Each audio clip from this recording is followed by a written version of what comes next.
takeoff, letter B, victory. Baba. Then sa pag-control, ito po yung up.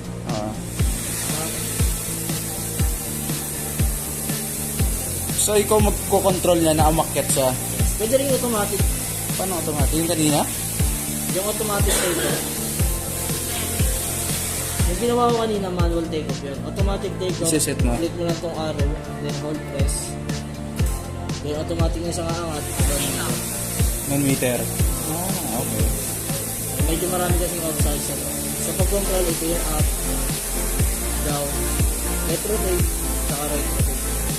Ito yung movement na forward. Hindi na siya nagpo-forward kasi nasa-sense yung nasa harap niya. Yun yung sabi mong 3 Hindi meters. siya sa backward, hindi na siya nag-backward. Then both sides wala na. Okay. Kaya Kaya safety pala. na safe. Kaya sinabi mo for beginners. Hindi tulad ng gano'n. Kaya kasi for beginners din siya pero manual control kasi. Mabangga talaga siya. No? Ito yung pula. Yan yung mga Obstacle. Then drag the subject for follow move. Ayan sir. Kahit hindi mo siya control eh. Pwede ka palang mag no? Yung mag-report rate. Yung para ka lang mo nag-report ka ba? Sir. For example, nasa kotse kayo o nasa motor, pwede rin mo. Tapos pag magla-landing naman siya, dahan-dahan lang. Kahit hold down mo siya, pag magla-landing yan, basta ano sa inyo nilalapagin niya, dahan-dahan siyang bago.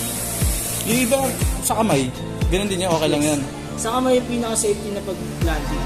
Kasi for example, magla-landing naman puro mabuhangin. Possible na pasukan yung sa propeller kasi naka-open lang yung phone.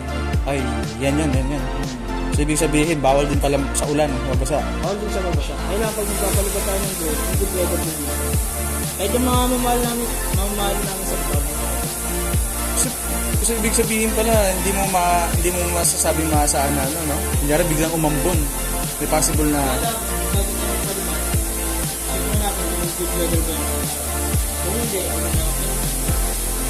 kung magpapalanding kasi, ito yung mga kamay mo. Di ba nakagyan, umat na, hold on mo lang.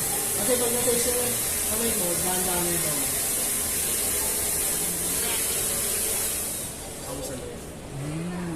Pero may kinontrol ka pa dito, ha? Ito lang, hold on lang. Hold on muna. Okay. Okay. Tsaka magkita rin naman tayo sa